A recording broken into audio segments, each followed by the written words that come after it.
Faites-lui connaître le meilleur orgasme de sa vie, les secrets pour un orgasme explosif, comment avoir le meilleur orgasme. La question nous obsède au point de ne jamais y trouver de réponse concluante et les gros titres suffisent à eux seuls à faire la surenchère d'un orgasme, plus ardent, plus lent, répétitif. Peu importe qu'il soit vaginal, clitoridien, anal, cérébral, le plus important est de s'adapter au désir de madame. L'orgasme est proclamé comme étant la sensation la plus orgiaque qui soit. Tout se passe comme si nos ébats devraient toujours se conclure par ce sésame du coït parfait, en harmonie et synchrone entre les partenaires. On passe plus de temps à chercher à le reconnaître qu'à l'apprécier. Les hommes sont plus focalisés sur l'accomplissement sexuel jusqu'à atteindre l'apogée du plaisir, alors que pour les femmes, le saint graal orgasmique est indissociable du climat sensuel et affectif. Si une femme n'atteint pas l'orgasme pendant le rapport, mais que la relation a été émotionnellement gratifiante, elle ne sentira pas que c'était une relation ratée. A contrario, pour les hommes, l'éjaculation et l'orgasme de l'un ou de l'autre illustrent ou pas un rapport sexuel réussi.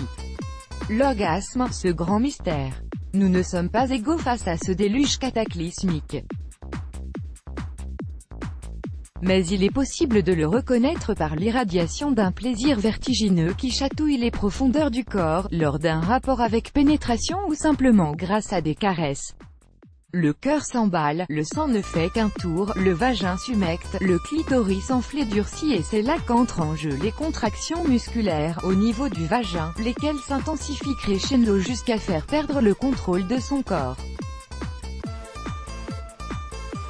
Une décharge de plaisir irradie du bas du ventre jusqu'au corps entier et s'estompe, cédant la place à un état second d'abandon et de plénitude.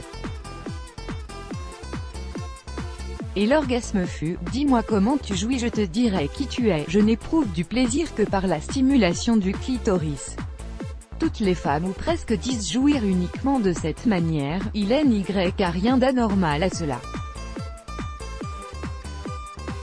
En revanche, seule une poignée de femmes arrivent à atteindre l'orgasme vaginal. Ce dernier dépasse la capacité physiologique à l'atteindre et survient à un moment où la femme est plus en phase avec son corps, connaît ses désirs et ses mécanismes sur le bout des doigts et s'abandonne plus aisément à ce point d'orgue de l'excitation.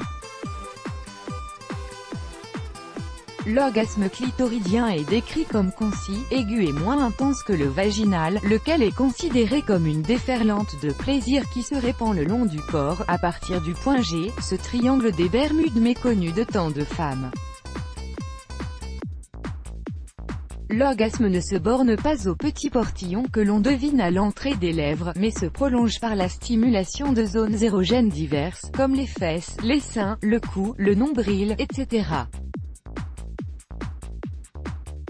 Tout dépend de la connivence érotique de chacun. Plus rares, les orgasmes sans contact physique sont l'apanage des aides de la concentration et du fantasme. Pourquoi se priver du pack orgasme clitoridien, orgasme vaginal?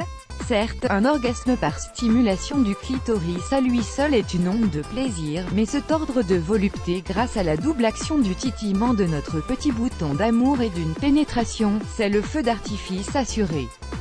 Comme l'a corroboré l'étude menée par le docteur Nicole Pro sur un échantillon de 88 femmes. Les résultats ont démontré que malgré le fait que les femmes aient une meilleure réponse suite à la stimulation du clitoris, elles arrivent à atteindre des orgasmes plus intenses grâce à la double stimulation, vaginale et clitoridienne. Il faut reconnaître que la délectation n'est pas localisable. Parfois même, elle s'insinue dans des voies qu'on nous a déconseillé d'emprunter. Il n'y a pas lieu à se demander quel est le meilleur orgasme, sa quête obsessionnelle est le meilleur moyen de tuer le désir ou du moins de lâcher prise. Le but n'est pas de savoir par où on jouit mais simplement de jouir. Au final, sachez que l'apogée du plaisir sexuel a bien de choses en commun avec les petits plaisirs de la vie, comme se taper un fou rire, engloutir un délicieux fondant au chocolat, se prélasser dans un bain moussant, se blottir contre son Jules, tout est propice à la jouissance. Let's block ADS, why?